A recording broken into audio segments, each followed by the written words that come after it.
네, 오늘 오전에 하나님 말씀을 보겠습니다. 요한복음 5장 43절입니다. 요한복음 5장 43절 다 찾으셨습니까? 제가 받들어 읽겠습니다. 내가 내 아버지의 이름으로 왔으나 너희가 나를 영접하지 아니하는도다. 만일 다른 자가 자기 이름으로 오면 너희는 그를 영접하리라. 오늘 설교 제목은 세상은 적 그리스도를 맞이할 준비를 하고 있다. 이런 제목으로 말씀을 전하도록 하겠습니다. 제목이 좀 그렇죠. 세상은 적 그리스도를 맞이할 준비를 하고 있다. 자, 우리는 지금 사회가 무너지고 또 학교가 무너지고 이 교회가 무너지는 것을 봅니다. 도덕과 윤리가 무너지고 법과 질서가 무너지는 것을 보고 있습니다. 질서가 지켜져야 할 곳에서 질서가 무너지는 것을 보게 되면 사람들은 두려움을 갖게 됩니다. 사람들이 가장 두려워하는 것은 미래에 대한 불투명이에요. 우리가 사는 세상은 협력하며 사는 사회 같지만 어디 깊숙이 들여다보게 되면 약육강식에 의해서 움직이는 동물의 세계와 같습니다. 그런데 인간이 점점 인간다워지는 것이 아니라 인간이 점점 더 동물적이 되어갑니다. 자, 이런 불안정한 세상을 사는 사람들이 이 미래에 대한 불안감은 어쩌면 당연한 일이라고 할 수 있을 것입니다. 이런 불안감은 믿음이 견고하지 못한 자들도 동일하게 갖는 두려움입니다. 인간은 더 나은 세상을 만들려고 하지만 그것은 생각일 뿐 세상은 점점 더 나쁜 세상이 되어갑니다. 이 코로나 팬데믹이 가져온 이 두려움은 과연 이 세계가 어떻게 바뀌게 될 것인가? 새로운 패러다임이 열리지 않겠느냐? 그 예측을 하지만 과연 어떤 형태로 흐를지는 아무도 모릅니다. 올겨울 이 추위가 오면 독감과 함께 코로나는 어떻게 될 것인가? 만약 지금보다 더 악한 상황이라면 과연 나의 믿음이 유지될 수 있을까? 3월부터 이 본격적인 코로나 방역이 시작되면서 통제되기 시작한 이 예배는 영상 예배 형태로 이제 바뀌었고 아직도 다 함께 마음대로 모여서 예배를 드리지 못하고 있습니다. 과연 이게 언제까지 지속될 것인가? 모이기에 힘쓰라는 주님의 말씀대로 모여야 하는데 모일 수 없는 상황이 됩니다. 이럴 때 여지없이 흔들리는 믿음. 자, 집회에 나가지도 않고 집에서 인터넷으로 예배에 참여하다 보니까 자연스럽게 나태해지기 시작합니다. 영적 상태가 이제 느슨해져서 그냥 나락으로 떨어집니다. 상황과 형편에 따라 흔들릴 수밖에 없는 인간의 이 연약함은 이렇게 지속적으로 통제되고 있는 이 세상 상황 속에서 형편과 환경을 초월하는 그런 믿음을 보일 수 있을 것인가? 자, 이런 현실적인 문제에 부딪히면서 사람들이 무엇을 생각하게 될까요? 여기서 사람들이 무엇을 깨달을 수 있을까요? 무엇을 볼 수 있을까요? 세상이 변해가는 과정을 보면서 성경을 아는 사람들이라면 이 세상은 지금 한창 이 적 그리스도를 맞이할 준비를 하고 있구나. 아마 이것을 보게 될 것입니다.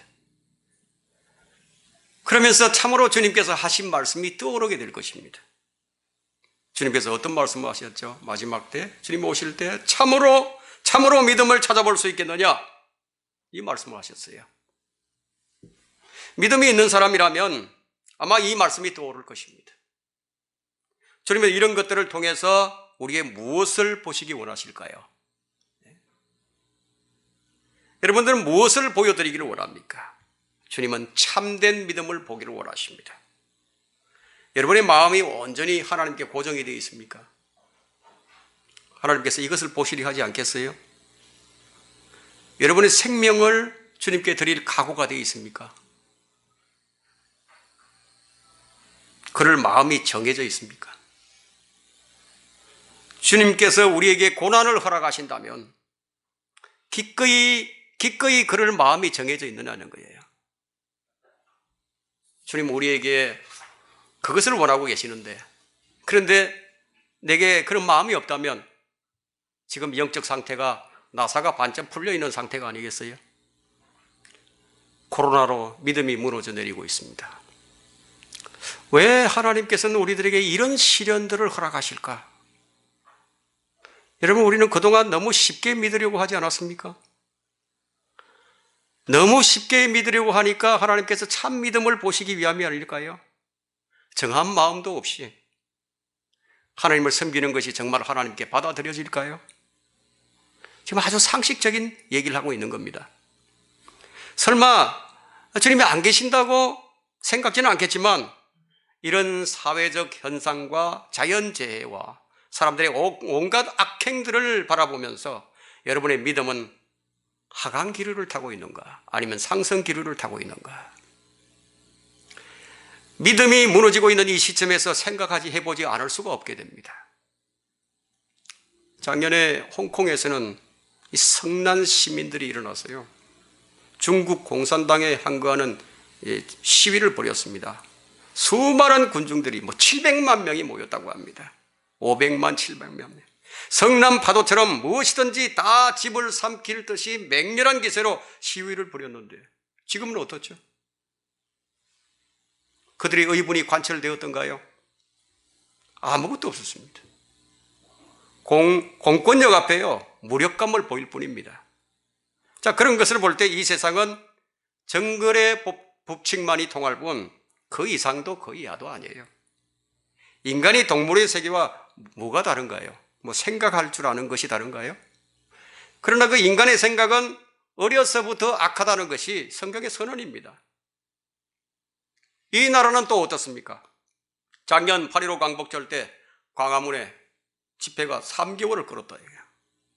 그런데 결국 얻은 것이 무엇이죠? 이번 8.15 광복절이 낳은 결과는 또 무엇입니까? 코로나19의 온상으로 누명을 뒤집어 쓰기밖에 한 것이 더 무엇이 있습니까? 아무것도 없죠. 인간의 세계는 철저하게 정글의 법칙만이 통할 뿐이에요. 민주, 자유 세계, 민주주의의 자유는 있는 것입니까? 인간의 역사는 철저하게 약육강식에 의해서 존재해 왔습니다. 성경을 보시면 족장시대, 왕조시대, 민주주의, 공산주의 모두 동일합니다. 약간의 정도의 차이만 있을 뿐 동일한 것이에요. 80년대에는 공산주의가 무너졌어요. 지금은 민주주의 몰락의 시대를 맞았습니다. 자, 이제 도래할 세상은 어떤 세상일까요? 그야말로 정글의 법칙 아래 빈익빈 부익부, 힘 있는 자와 힘 없는 자, 권력만이 다스리는 세상이 될 것입니다. 전체주의 독재국가, 이것이 성경이 예언하고 있는 이 세상이 향해 가고 있는 종착역입니다. 신앙이 무너지고 있는 이 시점에서 첫 번째는 우리가 한 가지 알 것은 점점 자유가 박탈당할 것이라는 사실입니다. 그것도 소리 소문 없이 거주 이전의 자유, 토지 허가제도, 토지거래 허가제도, 지금은 많지는 않지만요, 이미 시작이 되었어요. 우리는 이런 것들을 보면서 무엇을 깨달아야 하느냐예요. 정부 개입이 점점 더 빈번해지고 강화되어 갑니다. 이제 한국 사회에서 행정 필요에 따라서 개인의 재산권, 표현의 자유, 학문의 자유, 집회의 자유, 거주 이전의 자유, 이런 것들을 제한할 수 있는 쪽으로 지금 가고 있는 거예요. 이것은 전 세계적으로 확산된 코로나는 바로 이런 시스템을 자연스럽게 받아들이는 가교의 역할을 톡톡히 하고 있습니다. 가랑비에 옷이 적는다는 그런 속담처럼 독재는, 전체주의는 어느 날 갑자기 나팔을 불면서 그렇게 오는 것이 아니에요. 이렇게 하나하나 개인의 기본권을 정부가 예사롭게 침해해 가면서 독재라는 것이 이제 완성되어 갑니다. 사람들은 이렇게 사회주의에 조금씩 이제 길들여져 가는 거예요. 지금 우리는 9.9부 능선에 지금 올라와 있습니다. 이제 곧 차별금지법이 통과될 것입니다. 차별금지법이 무엇이죠? 동성애가 죄라고 할 수 없다 이거예요. 하나님 한 분 외에는 구원이 없다고 말할 수 없게 되는 거예요. 복음을 전하지 못하게 된다 이거예요. 전도지도 돌리지 못하게 된다 이거예요. 이런 것들이 차별금지법이에요. 이것은 걷잡을 수 없는 대세로 전 세계적으로 시행될 것입니다. 자, 이런 상황 가운데서 우리는 어떻게 믿음을 지킬 것인가 하는 거예요. 그렇다면 하나님께서는 왜 이런 상황을 허락하시는 거예요?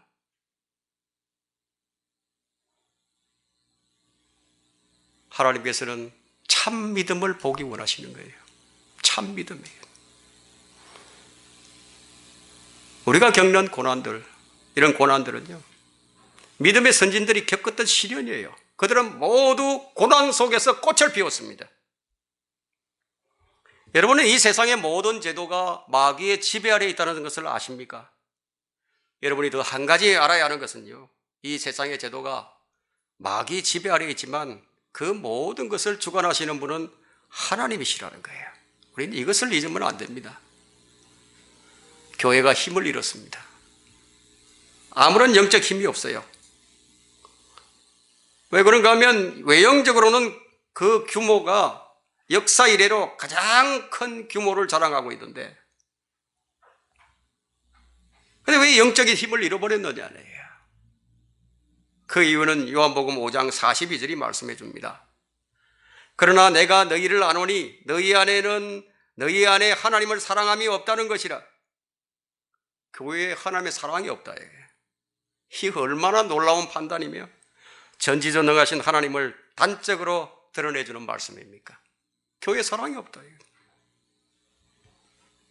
예수 그리스도께서는 사람의 속마음을 다 아십니다. 그분께서 너희 안에 하나님을 사랑함이 없다고 말씀하시는 거예요. 교회를 다니면서 살아계신 하나님, 참 하나님께 경배를 드리는 척하는 사람들, 하나님의 영광을 위해서 열심히 일하는 척하는 사람들, 주님께서 겉으로만 그런 척하는 이런 사람들에게 결코 기만당하지 않으십니다.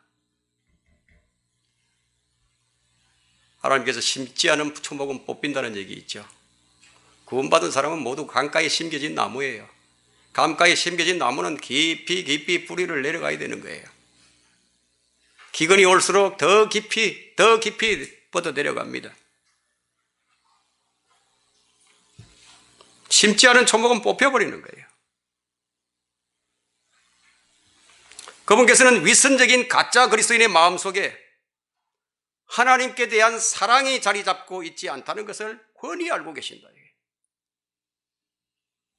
하나님을 사랑함이 안에 없는 사람은 왜 그러냐요? 그 하나님의 말씀이 그 사람 안에 거하지 않기 때문이에요. 그래서 너희 안에는 그분의 말씀이 거하지 아니하나니, 자, 이런 상황을 하나님께서는 허락을 하시면서요, 이제 거짓된 것들을 다 밝혀내시는 거예요. 하나님의 말씀이 그 안에 거하지 않는 사람이라면 무엇을 못 견디죠? 오늘날과 같은 이런 상황을 못 견디는 거예요. 환란이 오면 다 무너져 버리는 거예요. 주님은 이런 말씀을 하셨습니다. 요한복음 16장 33절에서 내가 이런 일들을 너희에게 말하는 것은 너희가 내 안에서 화평을 지니게 하려 함이라. 세상에서는 너희가 환란을 당하나 기운을 내라. 내가 세상을 이겨노라. 기운을 내라. 내가 세상을 이겨노라. 자, 성도들이 미끄러지지 않고 뒤로 물러나지 않고 실족하지 않고 타락하지 않고 이 승리해야만 하는 이유가 뭐냐 이게. 그래서 주님께서 승리자시기 때문이에요. 주님과 우리의 관계는요, 머리와 몸의 관계예요. 뿌리와 가지처럼 아주 유기적인 관계예요. 영으로는 주님과 합한 자로서 생명의 연합을 이룬 생명의 관계예요. 그렇기 때문에 주님이 승리자라는 사실이 우리를 승리하게 만드는 가장 중요한 근거가 됩니다. 자, 주님께서는 뒤로 물러나는 혼은 기뻐하지 아니하신다고 하셨어요. 뒤로 물러나는 혼. 히브리서 10장 38절과 39절에 말씀하셨죠. 이제 의인은 믿음으로 살리라. 그러나 누구라도 뒤로 물러나면 내 혼이 그를 기뻐하지 아니하리라. 그러나 우리는 뒤로 물러나서 멸망하게 될 자들에게 속하지 아니하였고 오히려 믿어 혼의 구원에까지 이르는 자들에게 속하였느니라. 자, 우리 주님께서 승리자임에도 불구하고 우리가 자, 패배를 하게 될 때는요, 우리가 믿음으로 살지 않았다는 그런 증거예요. 우리가 믿음으로 살면 반드시 승리를 하는데 패배를 했다요. 믿음으로 안 사는 거예요. 주님은 뒤로 물러나는 혼은 기뻐하지 않으신다고 말씀하셨는데, 환난을 당하는 것은 성도의 삶이에요. 주님, 우리가 환난을 당할 때 기운을 내라고 하신다 이거. 기운을 내라고. 그 말로만 하시는 게 아니다 이거예요. 우리 도우신다 이거. 로마서 12장 12절에 따르면요, 소망 가운데 즐거워하며 환난 중에 참으며 꾸준히 기도에 진력하여. 꾸준히 기도에 진력하라. 우리 바로 이것을 우리가 해야 합니다. 환난은 견디기 어려운 것이기 때문에 낙심할 수 있습니다. 그래서 기운을 내라고 하시는 거예요. 낙심하지 말라고. 우리가 그렇게 해야 하는 이유는요, 환난이 우리의 영광이 되기 때문이에요. 에베소서 3장 13절에 그러므로 너희가 너희로 인한 나의 환난들 때문에 낙심하지 않기를 내가 바라노라. 그것은 너희의 영광이니라.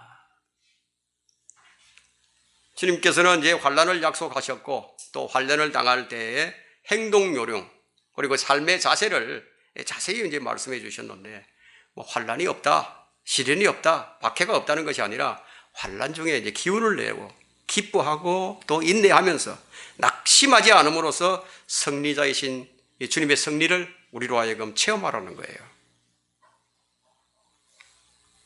믿음은 무엇이죠? 우리 소망은 무엇이죠? 체험하는 거예요. 보이지 않지만 하나님은 환난 중에서 우리를 위로하십니다. 그냥 보고만 계시는 분이 아니에요. 고린도후서 1장 4절에는 우리의 모든 환난 가운데서 우리를 위로하시는 분이시라. 그러므로 우리 자신이 하나님께로부터 받은 위로로서 어떤 고난 중에 있는 사람들도 위로할 수 있느니라. 여러분들은 누구나 다 이제 위로할 수 있습니다. 하나님께로부터 받은 위로가 있기 때문에. 만일 환난 중에 하나님의 위로가 없다면 우리는 고난받는 자들에게 위로를 할 수 없게 됩니다. 바울은 성도들에게 이런 자랑을 하나 늘어놓았는데, 그것은 환난 중에 있는 위로와 기쁨이었습니다. 하나님의 위로와 하나님의 평안이 없이 어떻게 이런 말을 할 수 있겠어요? 고린도후서 7장 4절에 7장 4절에 너희를 향하여 말하는 나의 담력도 크고 너희에 관한 나의 자랑도 크도다. 내가 위로로 충만해졌으니 우리의 모든 환난 가운데서도 나는 기쁨으로 차고 넘치는도다. 누가 이렇게 지금 말씀하고 계시죠? 바로 우리 안에 계신 주의 영이 이렇게 하십니다. 그러나 믿음이 없이는 아무 일도 안 일어납니다. 바울이 당한 상황은 어떤 상황이었죠? 바울이 당하고 있는 상황. 내가 처음 변호할 때는 나와 함께한 사람이 아무도 없었으며 모든 사람이 나를 버렸느니라. 그러나 그것이 그들의 탓으로 돌아가지 않기를 바라노라 하고 디모데후서 4장 16절에 말씀했는데, 자, 이것은 네로 황제 치하에서 로마 법정 제도에 관한 내용입니다. 근데 이 변호해 줄 사람이 아무도 없는 거예요. 법정에 서는데. 스스로 변호를 해야 할 상황입니다. 그 당시에 이제 그 그리스도인들이 이제 법정에 이제 3번 불려가서 서게 되는데, 왜 3번 불려가느냐 하면 거기서 그리스도를 거부하고 또 믿음을 부인하고 카이사를 신으로 영접하게 되면 살려주는 거예요. 그래서 3번의 기회를 부여받게 됐는데, 만일 3번의 기회가 주어졌는데도 그렇게 하지 않기로 거부를 하게 되면 사자들에게 던져집니다. 사자의 밥이 되죠. 근데 우리가 바울이 어떻게 죽었는지 우리가 정확히 알 수는 없지만, 우리가 이 구절을 통해서 알 수 있는 것은 바울은 로마 시민권자였어요. 그러니까 로마 시민권자는 자기가 받아야 할 형벌을 좀 더 빠르고 덜 고통스럽게 참수형으로 바꿀 수 있었습니다. 바울이 어떻게 자신을 변호했을까요? 여러분, 바울이 자신을 변호했는데 변호한 것을 어떻게 했는지 마태복음 10장 19절을 보면 압니다.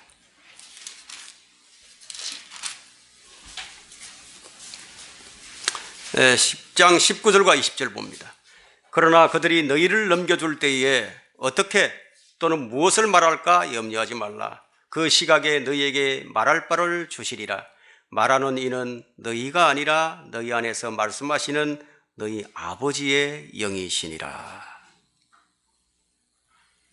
자, 이 말씀을 우리가 마음에 깊이 간직하고 있다면요, 어떤 상황과 어떤 환경 가운데서도 우리는 믿음을 지키고 자유를 누릴 수 있을 것입니다. 신앙이 무너지고 있는 이 시점에서 두 번째, 우리가 한 가지 할 것은 세상은 적그리스도를 맞이할 준비를 갖추어가고 있다는 사실입니다. 오늘 본문에 내가 내 아버지의 이름으로 왔으나 너희가 나를 영접하지 아니하는도다. 만일 다른 자가 자기 이름으로 오면 너희는 그를 영접하리라. 주님께서 아버지의 이름으로 오셨지만 유대인들은 그분을 메시아로 영접하지 않았습니다. 그런데 메시아를 영접하지 않았던 이 유대인들은 예수님이 아닌 다른 자가 자기 아버지 이름이 아닌 자기 이름으로 오게 되면 그를 영접할 것이라고 주님이 예언해 놓으신 거예요. 그가 누구입니까? 거짓 그리스도이죠. 적그리스도예요. 적그리스도는 자기 이름으로 오게 되어 있어요. 아버지 이름으로 오는 것이 아니라 자기 이름으로 옵니다. 뭐 이것을 믿든지 안 믿든지 성경이 그렇게 말씀하고 있기 때문에. 많은 사람들은 요한계시록을 상징적이다, 또 우화적으로 그렇게 취급을 해버리는 바람에 적그리스도의 정체를 알지 못하게 되고 무천년주의나 구천년주의로 미끄러져 버리는 거예요. 잠시 이 짐승의 정체를 우리가 성경에서 추적해 본다면 이 짐승은 사실 짐승이 아니라 사람이에요. 다니엘은 이 짐승을 내 왕이라고 분명히 밝혔는데 다니엘 7장 17절에서 이 커다란 내 짐승은 땅에서 일어날 내 왕이라. 이 짐승은 부활한 로마 제국이 아니다 이거예요. 요한계시록 11장 7절에서 끝없이 깊은 구렁에서 올라온 인물이에요. 그는 지금 끝없이 깊은 구렁에 있습니다. 또 이 짐승의 숫자는 한 사람의 숫자예요. 계시록 13장 18절에 지혜가 여기 있으니 지각이 있는 사람은 그 짐승의 숫자를 헤아려 보라. 그것은 한 사람의 숫자이니 그 숫자는 666이니라. 그 666. 자, 이 사람은 두 개의 이름이 있어요.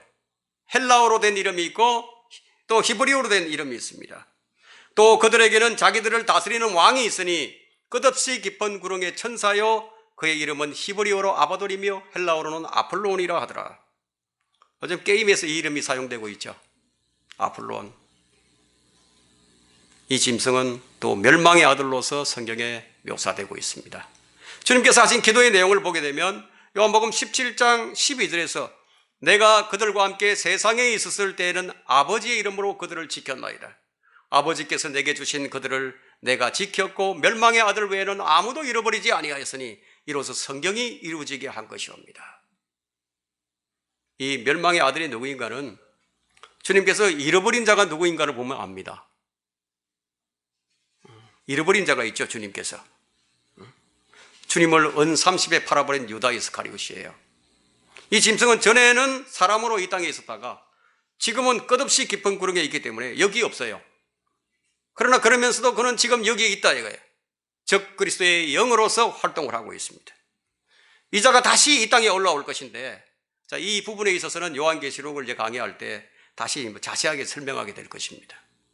이 적 그리스도가 사람으로 다시 등장하게 될 때 그는 이스라엘 사도들에게 주어졌던 사도의 표적들을 행하면서 자기 자신을 유대인의 왕으로 추대하면서 예루살렘 성전에 들어가서 거짓 메시아로 군림을 하고 자신을 하나님이라고 주장하게 될 것입니다. 성경이 지금 이 자를 밝히고 있습니다. 이 자가 인간으로 육화되어 나타난 마귀인데요, 이 짐승의 숫자가 666이에요. 지금은 끝없이 깊은 구렁에 왕이요 천사로 있다 이거예요. 그래서 요한복음 17장 12절에 정의되고 있는 이 멸망의 아들인데, 이 자를 주님께서 요한복음 6장 70절과 71절에서 예수께서 그들에게 대답하여 말씀하시기를 내가 너희 12를 택하지 아니하였느냐, 그러나 너희 중에 하나는 마귀니라고 하시니라. 마귀니라고. 주께서 시몬의 아들 유다 이스카리옷에 대하여 말씀하셨으니 이는 그가 12 가운데 하나로 주를 배반할 자였습니다. 주님은 유다 이스카리옷을 지금 마귀라고, 그냥 지칭을 했습니다. 그 이자의 정체가 무엇인가를 분명히 밝혀줬죠. 너희 중에 하나는 마귀니라. 그에게 마귀가 들어갔다 이것이 아니고요. 너희가 마귀처럼 타락했다 이것도 아니에요. 너희 가운데 한 사람은 원래부터 마귀다. 그 예수 그리스도의 말씀대로라면 유다 이스카리ot은 사람이 아니면서도 사람으로 행세했다. 여러분들이 천사들이 나타날 때 사람으로 나타났다는 것을 생각한다면 별로 어렵지 않아요. 이 부분은 이해하지 못하는 것이 아니라 믿기 어려운 것이죠. 성경은 이 자에 대해서 너무 명백하게 그 정체를 밝히고 있습니다. 제가 왜 이 설교를 준비했느냐 이거예요. 오늘 종말론주의자들이 너무 많죠. 유튜브나 인터넷에 들어가면 이 종말론으로 도배를 하고 있습니다. 우리가 올바른 성경적 배대를 세우지 못하면요, 그런 것을 자꾸 듣게 되면 흔들리는 거예요. 흔들리지 않게 하기 위해서 지금 이 설교를 준비했습니다. 다 알고 있는 내용이지만, 자, 이자가 다시 자기 이름으로 올 터인데, 그는 사탄이 사람으로 육화한 존재로서 끝없이 깊은 구름에서 올라와서 이적들과 표적들을 행하면서 자기가 육신을 입고 온 하나님이라고 주장하게 될 것이라는 거예요. 그래서 지금 이 세상은 이 적그리스도를 맞이할 준비를 갖추어가고 있습니다. 이자는 모든 사람들로부터 슈퍼스타로 추앙을 받게 될 겁니다. 그리스도인들은 정말 거듭난 성도들이라면 이 슈퍼스타가 이 지구상에 등장하는 그 모습을 볼 기회가 없을 것입니다. 우리는 그자가 나타나기 전에 휴거되어서 셋째 하늘에 올라가 있게 될 것이기 때문에. 지혜가 무엇입니까? 성경의 예언을 아는 것이 지혜예요. 자, 이 구절에서는 짐승의 숫자를 아는 것이 지혜예요. 결국 이 세상은 한 사람이 지배하게 되어 있는 거예요. 그럼 누가 다스리는가에 따라서 사람들의 생활 양상이 달라져 버립니다. 여러분, 마귀가 직접 나타나서 사람으로 행세하면서 다스리는 세상을 한번 생각을 해보세요. 상상을 해보세요. 마귀가 다스리는 세상이 어떻게 될 것인지 역사를 통해서 하나님께서 이미 다 보여주셨어요. 멀리 갈 것도 없어요. 스탈린을 보면 압니다. 모택동을 보면 압니다. 김일성을 보면 안다 이거예요. 인간의 목숨이 파리 목숨과도 같아요. 이제 이들 세 명이 합친 것보다도 훨씬 더 강력한 독재 체제로 이 세상을 진입될 것입니다. 자, 사람들이 이런 세상에 살게 되면, 그렇다면 자기의 행실들을 돌이키게 될까요? 인간의 본성이 얼마나 악한지요. 이런 악마 같은 세상에서 고통을 당하면서도 결코 돌이키지 않을 것이라고 성경이 예언하고 있습니다. 여러분, 계시록 16장 10절을 한번 펼쳐보십시오. 다섯째 천사가 자기 호리병을 짐승의 자리에 쏟으니 그의 왕국이 흑암에 쌓이며 짐승의 자리가 있다. 이게 바로 적그리스도의 왕국이죠. 적그리 자리에 쏟았다. 근데 그의 왕국이, 적그리스도의 왕국이 흑암에 쌓이며 그들이 고통으로 인하여 자기 혀를 깨물고 자신들의 고통과 헌대로 인하여 하늘에 계신 하나님을 모두 가되 자기들의 행위는 회개치 아니하더라. 안 한다 이거예요. 하나님의 심판을 받으면서도 돌이키지 않는 이게 인간의 본 모습이에요. 우리가 이랬는데 주의 은혜로 구원받은 거예요. 여러분, 이 세상에 행복 없어요. 성경이 말씀하시기를 모든 창조물이 이제까지 함께 신음하며 고통받는 것을 우리가 아노니 그들뿐만 아니라 성령의 첫 열매들을 가진 우리 구원받은 그리스도인들이다. 이거. 성령의 첫 열매들을 가진 우리들까지도 속으로 신음하며 양자되는 것, 곧 우리 몸의 구속을 기다리고 있느니라. 우리가 이 날을 기다리고 있는 거예요. 성경이 지금 이렇게 말씀하고 있습니다. 행복이 이 세상에 있을 거예요? 성경이 이렇게 말씀하시는데 없다 이거예요. 우리는 주님이 오셔서 우리 몸을 구속해 주시기를 기다리는 주님의 신부들이에요. 이 세상이 이렇게 변해가도 전혀 걱정하지 말라는 거예요. 세상은요 성경대로 이루어져 갑니다. 신앙이 무너지고 있는 이 시점에서 세 번째, 우리가 한 가지 할 것은 이 세상은 불사르기 위해 간수되어 있다는 사실입니다. 여러분, 베드로후서 3장 7절과 8절에는 그러나 현재 있는 하늘과 땅은 그 동일한 말씀으로 보존되어 있으되 경건치 아니한 자들의 심판과 멸망의 날에 불사르려고 간수되어 있느니라. 이 세상에 불태워지기 위해서 간수되어 있는 세상이에요. 그래서 여러분, 우리가 이 세상과 함께 불타지 않게 하기 위해서 하나님께서 우리를 세상에서 딱 건져 옮겨 놓으신 거예요. 우리 세상으로부터 불러냄을 받은 사람들의 모임이에요, 우리가. 성경은 창세기 1장에서 창조된 하늘과 땅이 오늘에 이르기까지 하나님의 동일한 말씀으로 보존되어 있다고. 요한계시록 이제 20장에서요, 심판과 멸망의 날에 불사르려고 지금 간수된 것이라고 지금 말씀하고 있습니다. 지구의 종말이 언제냐면 바로 그때예요. 사람들이 무슨 말을 하든지 간에 이 말씀대로 됩니다. 히브리서 1장 3절에서는 예수 그리스도께서 그 능력의 말씀으로 만물을 붙들고 계신다고 말씀하는데, 그럼 만물은 예수 그리스도에 의해서 창조되었고 또 그분을 위하여 창조되었으며 또 그분으로 말미암아 존속되고 있다고 말씀하고 있는데, 그것을 볼 때 주 예수 그리스도는 절대적인 하나님이시라는 거죠. 예수 그리스도께서 우주 만물을 지으셨고 또 그것을 보존하고 계십니다. 언제까지 그렇게 할까요? 심판과 멸망의 날까지. 구원받지 아니한 경건치 아니한 자들, 모든 마귀의 자식들을 심판하시고 멸망시키시는 날, 만물을 붙들고 계시는 그분이 손을 놓으시는 날, 우주는 대폭발과 함께 모든 것이 불에 타서 사라지고 말 것입니다. 지금 인간들에 의해서 핵전쟁이 벌어져 지구가 멸망하리라는 그런 걱정은 안 해도 됩니다. 지구는 핵전쟁으로 멸망하도록 프로그램화되어 있지 않아요. 현재 지구는 하나님께서 멸망시키시지 인간이 멸망시킬 수 없습니다. 핵전쟁은 인간을 공포로 몰아넣고 그 공포 가운데서 세계 인류를 지배하고자 하는 세상의 권력자들이 통치수단으로 쓰는 위협에 불과한 것입니다. 지구는 하나님에 의해서 멸망하게 될 것입니다. 그리고 새 하늘과 새 땅과 새 예루살렘이 출현하게 될 것입니다.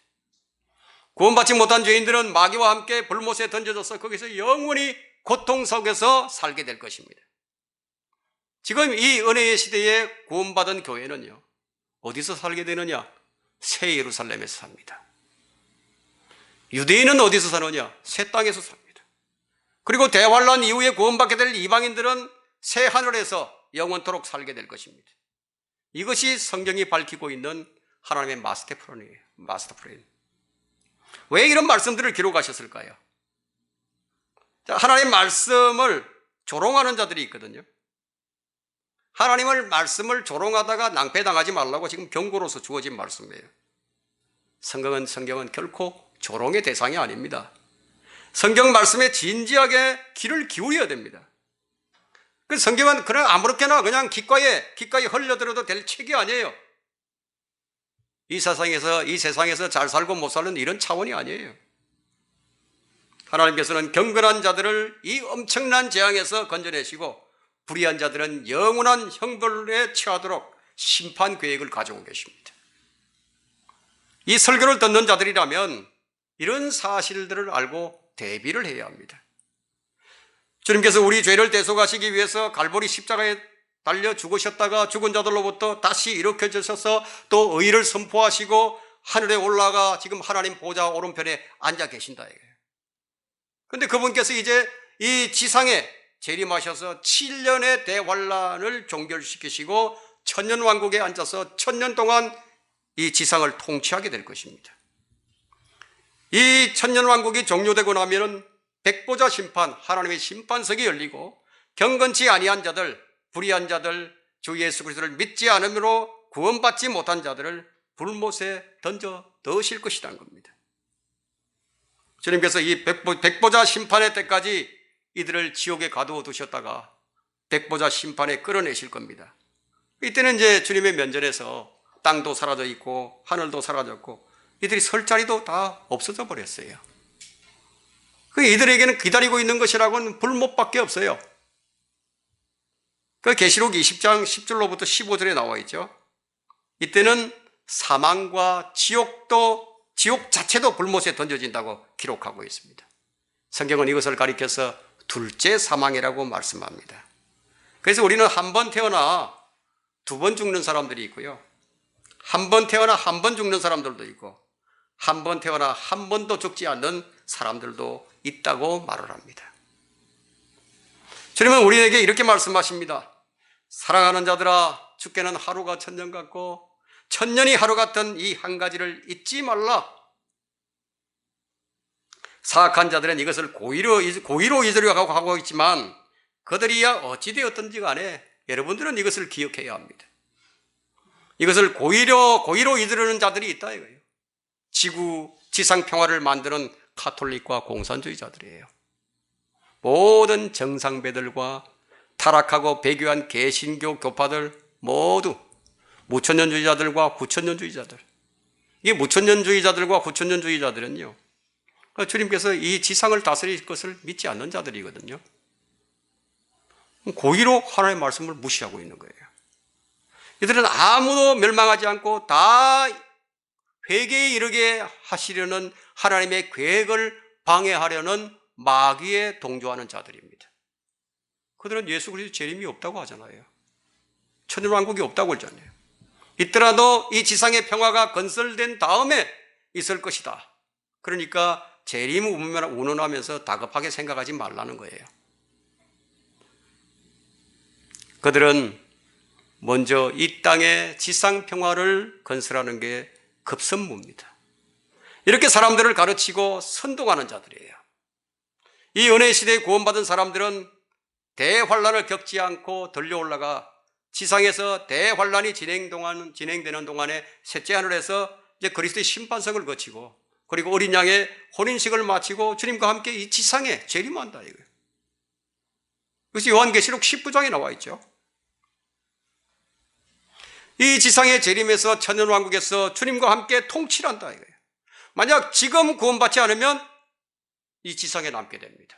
그리고 대환란을 통과해야 하고 극심한 고통 가운데서 예수 그리스도를 믿고 행위로 그것을 끝까지 견뎌야만 구원을 받게 되는 거예요. 대환란에 대한 상황은 이미 여러 차례 이제 설교한 바가 있습니다. 여러분은 그때 가서 구원받을 수 있다고 장담할 수 있겠습니까?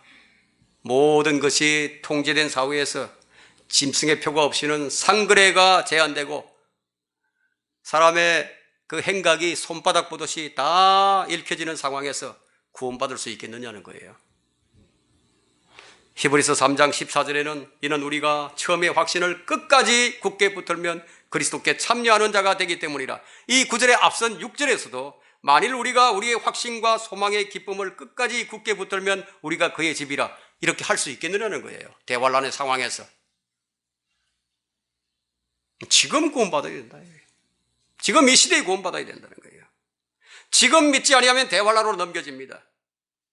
세상은 불태워지기 위해서 간수된 것입니다.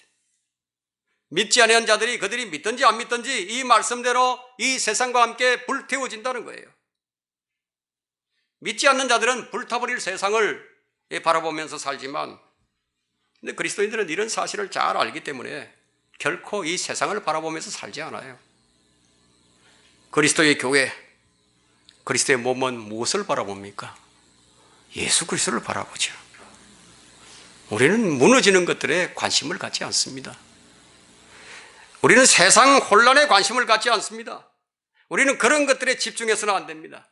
만일 여러분이 그런 것들에 집중하면 아마 여러분들 마음속에 평안이 사라져버리고 없을 것입니다. 하나님은 교회에 약속을 주셨어요.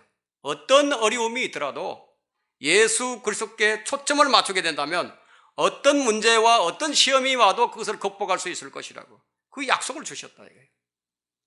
여러분이 잘 아는 스테반이 돌에 맞고 있습니다. 맞아 죽었죠. 돌에 맞고 있는데 이제 마지막 막 숨을 이제 몰아쉬고 있어요. 가장 어려운 시련을 겪게 될 때, 그때 예수님께 우리가 초점을 딱 맞추게 되면 어떤 분명한 일, 주님께서 만나주시는 일이 있을 겁니다. 주님께서 그 가운데서도 평안을 주실 것입니다. 넘치는 평안을 주실 겁니다. 지금 스데반은 돌에 맞고 지금 그 순간에 하늘을 보며 섰어요. 돌을 맞고 있는데 하늘을 보고 섰어요. 그는 그 가운데서 지금 건진받은 것이 아니라 그 가운데서 죽었어요. 돌에 맞아서. 그러나 그는 어떻게 말을 했느냐 이거예요.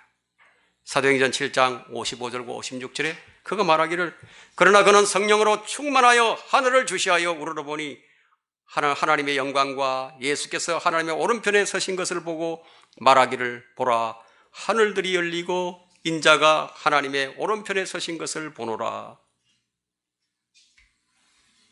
근데 우리는 주님만 열렬히 바라보는 시선이 없어요. 여러분 주변 환경 때문이라고 말할 수 있겠습니까? 그렇다면 스데반은 어떻습니까? 우리가 스데반과 같은 상황에 처한 것도 아닌데 사도 요한은 판모섬에 유배되어 있었죠. 가장 어려운 시기를 보내고 있었습니다. 그의 환경은 어떻습니까? 우리가 처해 있는 이 환경과 요한이 처해 있는 그 상황이 똑같을까요? 우리는 외로움을 너무 많이 탑니다. 모두가 떠나버렸다고. 세상의 친구들도 모두 떠나버렸다고. 심지어 가족들도 다 떠나버렸다고. 그게 외로워집니다. 그렇다고 요한과 같을까요? 요한은 주님만 바라봅니다. 그때 그는 무엇을 보게 되었습니까? 그것이 요한계시록 1장 19절입니다. 그러므로 네가 본 것들과 현재 있는 일들과 이후에 일어날 일들을 기록하라. 그런 예수님을 본 거예요. 승리의 비결은요, 삶 가운데서 나타나는 모든 일들 가운데서 주님을 바라봐야 된다는 거예요. 우리가 그렇게 하지 못하면 우리는 결코 승리하지 못할 겁니다. 우리가 주님 바라보지 못하게 되면 아마 이렇게 되고 말 것입니다. 시편 143편 4절에 그러므로 내 영이 내 안에서 세잔하며 내 안에 있는 내 마음이 절망하나이다. 주님 안 바라보면 이렇게 된다는 거예요. 어떤 형태로든 주님의 나타나심이 필요합니다. 오 주여 속히 내게 들어서서 내 영이 쇠잔하오니 주의 얼굴을 내게서 숨기지 마소서. 내가 구덩이로 내려가는 자가 같이 될까 하나이다. 시편 143편 7절입니다. 지금 143편은요. 지금 이런 시를 지금 노래하고 있습니다. 주의 말씀이 절실히 필요하다는 거예요. 아침에 나로 주의 사의를 듣게 하소서. 이는 내가 주를 의지함이니이다. 나로 하여금 내가 가야 할 길을 알게 하소서. 이는 내가 내 혼을 주께 들어 올리기 때문이다. 시편 143편 8절이에요. 여러분은 여러분의 혼을 얼마나 주께 자주 들어 올리고 있습니까? 주님께 드리는 간청이에요, 이것이. 오 주여 내 원수들에게서 나를 구하소서. 내가 숨으려고 주께 피하나이다. 시편 143편 9절입니다. 그러나 우리는 우리 믿음을 감정에 기초할 수 없습니다. 우리가 필요로 하는 믿음은요, 다른 이들이 받은 구원의 감정에 기초할 수 없습니다. 단지 말로만이 아니라 믿음의 토대를 가져야 한다는 거예요. 하나님께서 자신에 관하여 기록하신 말씀에 우리가 기초해야 된다는 겁니다. 이것이 다윗의 고백이에요. 우리 말씀이 현실이 되게 하는 것. 이것은 우리 삶의 가장 중요한 부분인데요. 우리가 주님께 나아가는 토대가 바로 이 말씀이어야 한다. 과거의 사람들에게서 들은 것이 아닌, 과거의 사람들이 기록한 책들이 아닌 주님께서 자신에 대해서 말씀하신 것. 다른 사람의 만남이요, 아무리 감동을 준다고 해도 그것이 나의 만남일 수는 없죠. 감동은 감동을 끝납니다. 주님과의 직접적인 만남이 필요하다는 거예요. 여러분은 이 문제를 어떻게 적용하고 있습니까? 정말 애틋한 마음으로 주님을 갈망하고 있습니까? 아니면 필요에 따라서, 아니면 습관적으로 어떤 것입니까? 이 말씀이 믿음으로 결합되지 못하면 우리 주님 못 만나요. 그냥 읽고 듣고 공부하고 이것으로 끝나면 안 돼요. 제자들의 지각을 열어 성경을 깨닫게 해주시기까지는요, 제자들은 주님 말씀을 들어도 그 말씀을 마음에 믿음으로 결합시키지 못했어요. 주님은 신실하시고 어려우셔서 거짓말하지 않으신다고. 주님은 오래 참으시고 노하기를 더디하신다고. 평강의 하나님께서 나의 힘이 되신다고 말씀하시는데 정말 주님이 나의 전부가 되었습니까? 이게 전부가 되었다면 이 말씀을 결합시킨 거예요. 그 전부가 안 됐다면 아직 결합 못 시킨 거예요. 그러면 주님께 대한 애틋한 마음이 발동하게 될 겁니다. 다윗과 같이 애틋한 마음으로 주님을 바라보고 주님을 갈망할 겁니다. 우리 마음에 두 손을 들어야 됩니다. 주님께서 자신에 관하여 말씀하신 것을 우리가 믿고 나가야 된다 이거예요. 지금까지 그렇게 못했다면 이제부터 그렇게 해야 된다 이거예요. 여러분이 의지했던 여러분의 육신과 여러분의 모든 사람들, 여러분의 모든 것들을 의지하지 않는 거예요. 사람은 비빌 언덕 하나만 있어도요, 그거 하나만 남아있어도 주님을 의지하지 않으려는 그런 성향이 있습니다. 아주 손톱만한 그런 비빌 언덕 하나만 있어 보세요. 주님 의지하지 않아요.